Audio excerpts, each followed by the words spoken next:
All right, you're on. So, what's your name? John. John. Nice to meet you. We've met a few times around here. You've been at City Hall, protesting, sleeping here, dropping by. But lately, I've seen you a lot. You've been staying down here. About a month and a half, give or take, yes. Okay, and nobody's really talked to you much about the protests. It sounds like. No, I have multiple disabilities. One is my hard of hearing. It makes it difficult for me speaking with others. Conversation is really frustrating. Well, appreciate you talking to us. So yeah, here's the vigil, and you light candles every night. I just put a couple of things of interest. Yeah. This is what I was telling you. This is the shower to the people. Okay. Monday, Tuesday, Wednesday, Thursday. That's when they're around.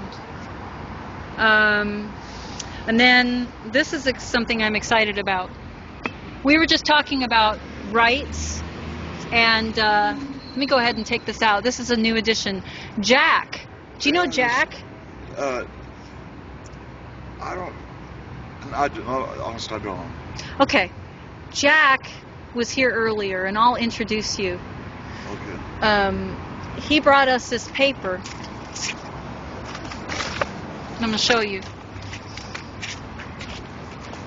Here we go. Here's all this stuff. Here's an article. Well. Criminalization. I'm saying it for these folks because my my resolution isn't probably good enough for you guys to read it. Oh, here's the chat room. The use of criminal enforcement to deter or punish homeless people.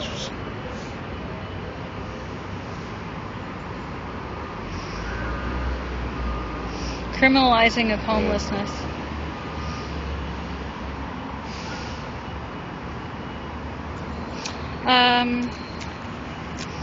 Let's see. So this is the first article saying that you have a right to reclaim property, but right after that we have this. September 5th.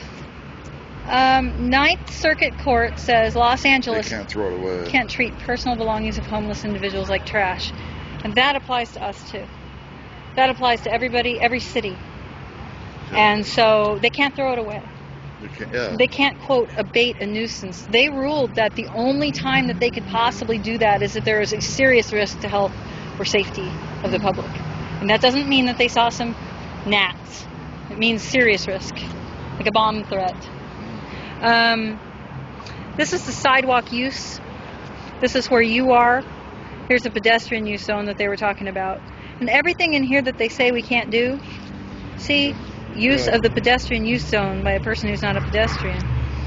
And because of that, we can have newspaper boxes because it's outside that.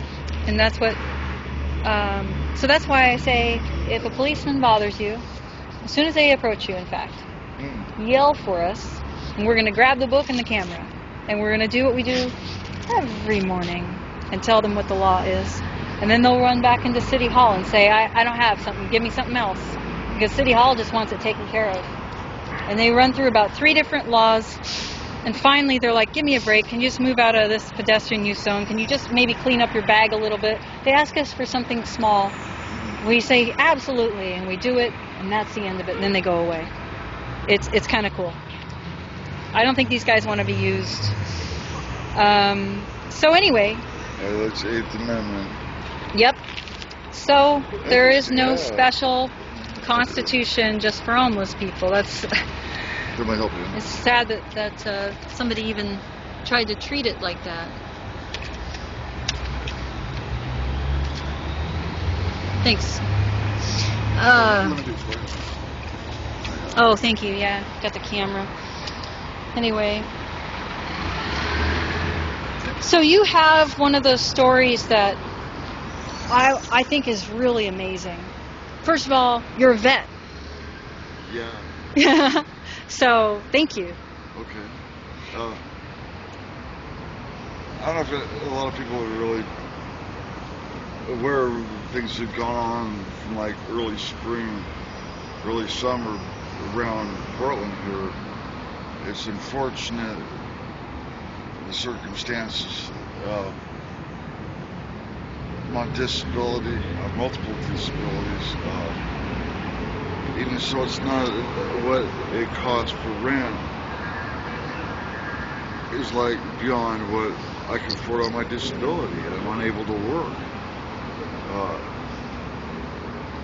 Medically retired from my profession, a truck driver, over-the-road truck driver.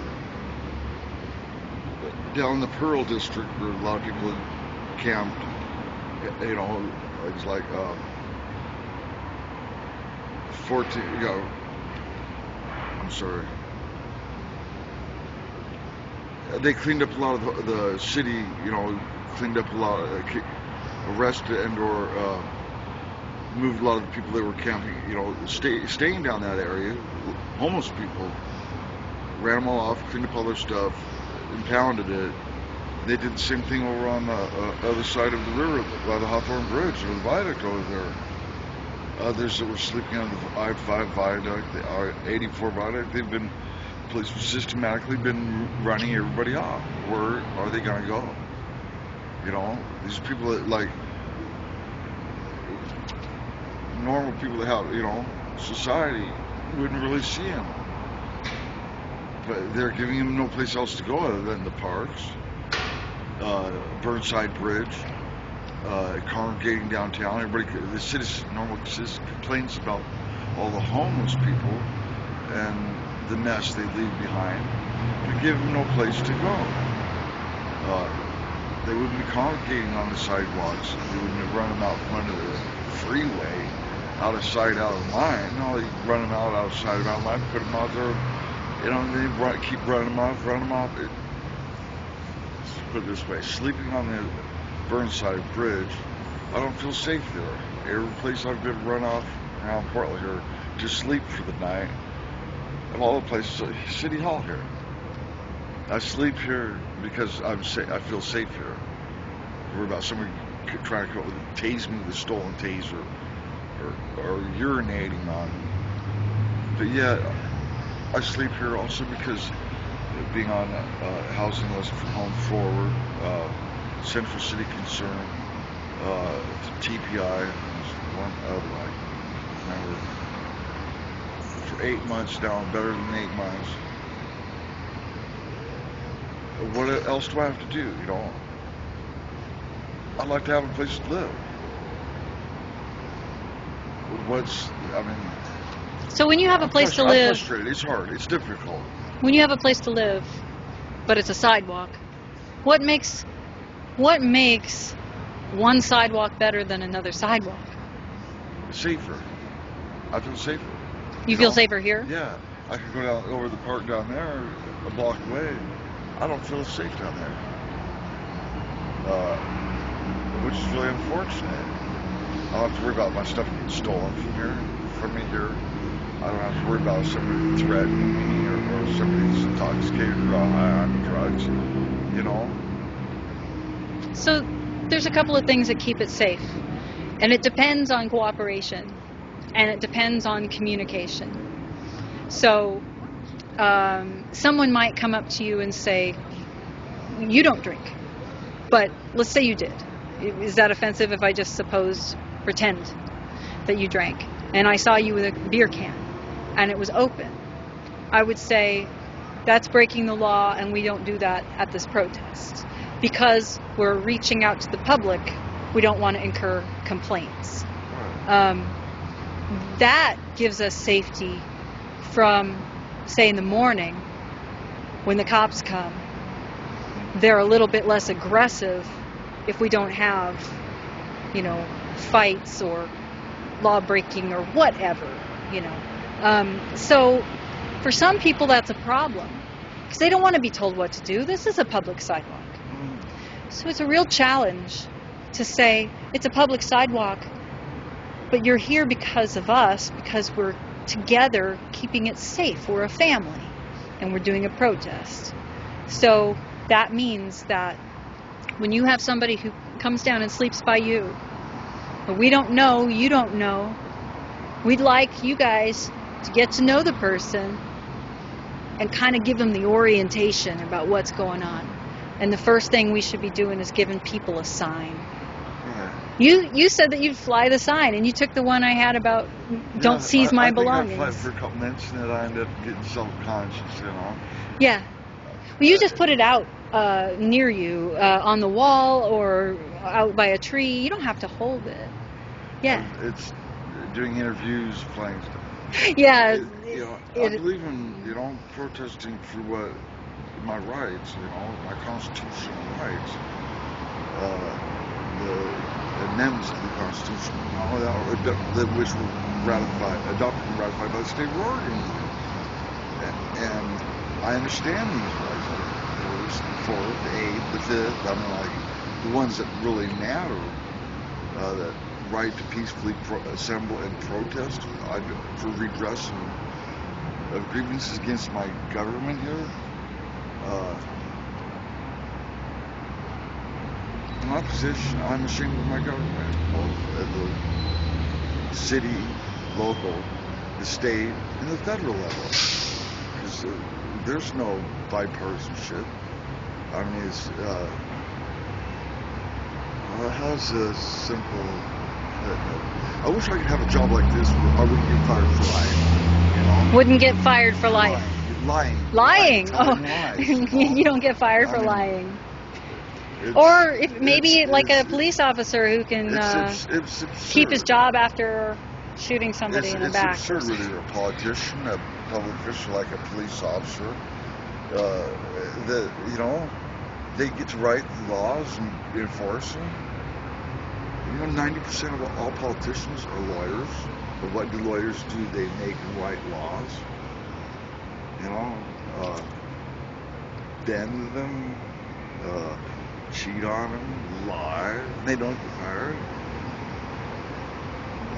Can I ask you a question? Like individuals elected into office, poorly elected into office at that, use that office for their own gain, and blatant about it, and in their own ignorance think that the general public is going to believe it. The silver or golden spoon, maybe, yeah. I worked hard. I drove a truck for 14 years.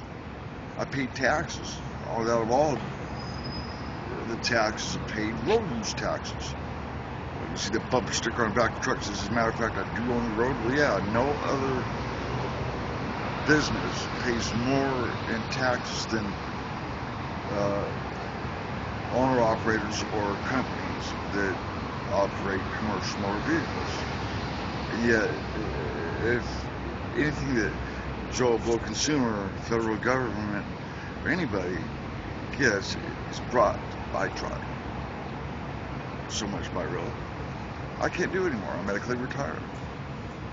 It's frustrating. I can't get another job. I got bad knees. I got back. Didn't you get harassed by cops recently? Weren't you telling me? Yeah, there was up in Vancouver, Washington last year. Oh. And it was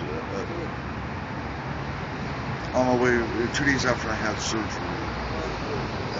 going over to pick up a prescription, and about a half block away, going down the sidewalk, take my iPod out. I was crossed at the intersection, the crosswalk, and stopped, accused of being drunk. Which I was, jaywalking in a crosswalk, asked to produce ID without reason. Yeah, it's police harassment. And you said that you were told by 3 different cops 3 different reasons? No, the cop had given me 3 different... I walk up to the intersection, and I'm taking my iPod out. I cross the street, clear across the parking lot. I notice this police officer, this cruiser sitting there. Well, 40 feet away from the crosswalk, a car pulls out of the gas station, goes around the corner, and just out on Andreessen. Andreessen and Fourth Lane Walgreens there. He went around, and I crossed at the crosswalk, got my iPod out. I looked back up, and now the cop is like right there getting out of the car. He's asking me if I was okay. He goes, yeah. He goes, well, look like you're stumbling drunk. I said, well, it's unfortunate. I haven't drank alcohol in 5 years. And then he goes, well, that car almost hit you right there. That car was 40 feet away from me. He goes, well, also said I was jaywalking. I said, well, it's funny. It looks like a crosswalk, a marked crosswalk to me. And he asked for my ID, and then I asked him if he would call his supervisor out here to explain to him why he's stopping me. And he asked me politely 2 more times for my ID, and I said, I'm not going to give you my ID until your supervisor comes out here and you explain to him why you're stopping me, what reasons you have for stopping me. And he called his supervisor out here. I was politely told that I could go on my way, and I don't know what ever became of it. But it's just another example of our government, our public servants going too far. It's unfortunate in society, the world we live in, but it's there for a reason. However, since 9/11, 12 years ago, how long has it been? No other president, sitting president, before or after, has done more to rewrite or suspend the United States Constitution and create an essential police force, Homeland Security, to enforce the laws that were created as a result. George W. Bush, thanks. A lot of the reason why the cops act the way they do. They look for terrorists. Everybody. Before my grandmother passed away 7 years ago, a suspicious package,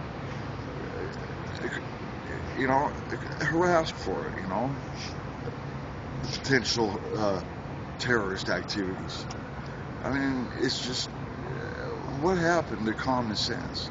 So you served, can I ask when you served? In the 80s. I can't go any more than that. Okay. Yeah. Okay. Can you tell us, I had a viewer come over here, look.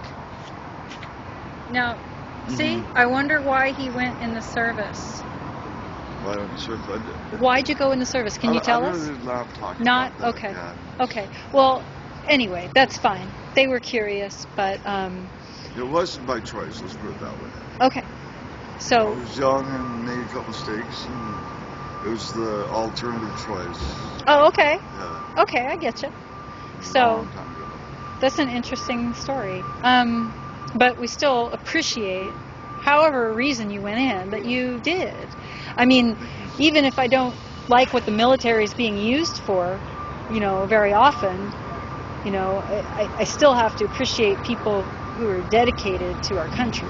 Yeah. That's my personal opinion. I'm sure you hear all sorts of opinions from Yeah. wearing that Marine badge. But I appreciate you for that.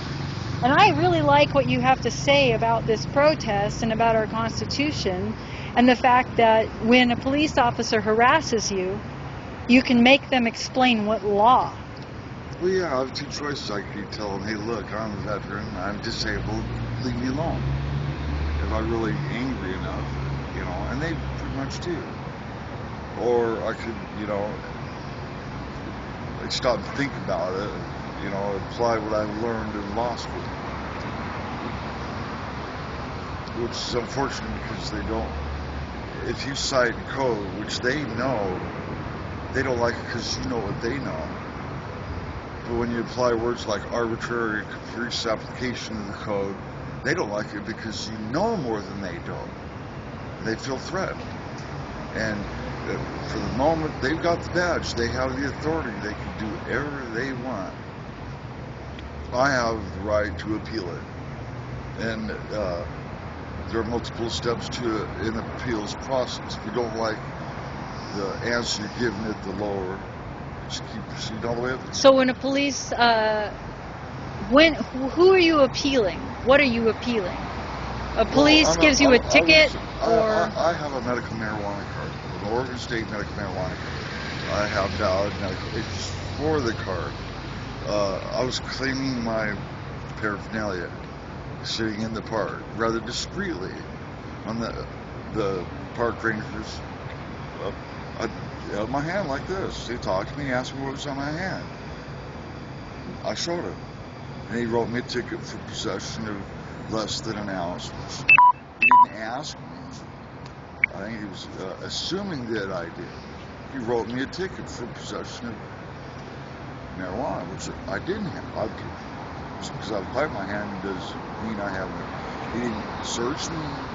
Didn't ask to search me my possessions. He just assumed that I did. It's like I appealed that. I'm waiting for the results of that appeal.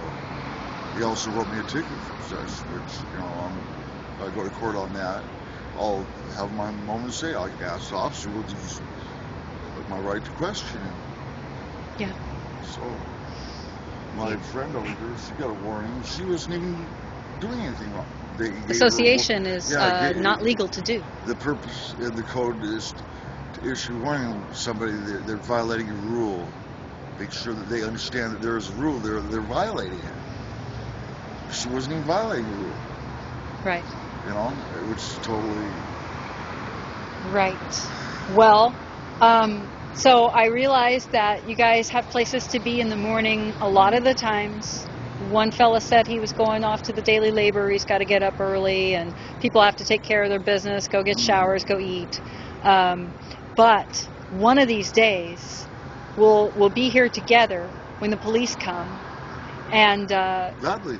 Hang back, enjoy the show, and maybe take it for a spin yourself. One time that I've slept here, that lady was woken by a police officer, and he said I didn't have many things to pack it up and leave, and so I packed it up and left.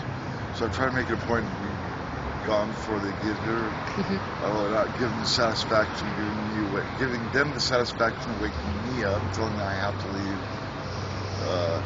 It's really also satisfying to tell them no. Served by staying here, that maybe somebody might get an idea that, hey, we're here for a reason. That it's like Cameron Whitten and his hunger strike for a change, for recognition that, hey, look, there's a serious issue in the city of Portland. Some 2,000 people are homeless. And unfortunately, I have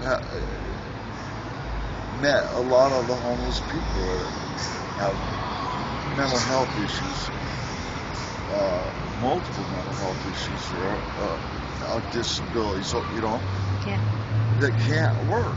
My battery is dying right now, but we had 6 viewers, including a super In closing, viewer. I gotta say one thing. Okay. Exercise a little compassion, mercy, do something. Give people a place to go instead of... I'm sorry, I just started getting better. Thank you. Hey, thank you. So we'll give you whatever. We got some coffee. Do you want coffee? It's kind of late. I'm okay. It's kind of late for coffee. But we'll have some in the morning. Well, that'd be awesome. But let me tell you, as newbies who were actually been here a while, but nobody even really talked to you yet. So this is kind of day one. Right. So I would put out some signs and talk to everybody about these ordinances, because that comes before the coffee and the donuts and everything else. Because we had people abuse us and really cause problems. People who were violent, people who had illegal activity, and they ate our food and they drank our coffee, and it was just like, wow, we don't need this. Yeah. So I am sorry that it's a little hard to get into the groove together. We should have, talked to you more. But the one thing about this, like, I tried, get involved. I talked to Cameron several times. Ran flyers down to Tent City, messages back and forth. yeah, It seemed like there's not just protest, but it's like the other elements more zoo, made it more surreal than it. You know, the whole purpose for being here is just like say, hey, protesting the way. I'm like, I got a tent. Why run me off someplace that the general public can't see me? I can camp in peace, you know, no, without violence, without drugs, without alcohol, and I'm not making a mess. Why run me off from the one place where I'm out of sight, out of mind, drive me right out, smack down to the public, where the public started complaining about all the nuisance to the homeless people. And that's essentially what it's becoming, a nuisance Yeah. that the general public has to Well, see every day. and out of sight, out of mind didn't really work because homelessness increased. Yeah. Apparently, they really need to see people because they've really shown. They've really It's a logical closed question. their eyes. Why the illogical behavior? Yes. I mean, it's a. Yeah. Well, here we are. So anyway, Yeah. thank you, John. Hey, have nice talking with you. Thanks for the interview. All right, you guys. I'm gonna turn off for a second. Save the video.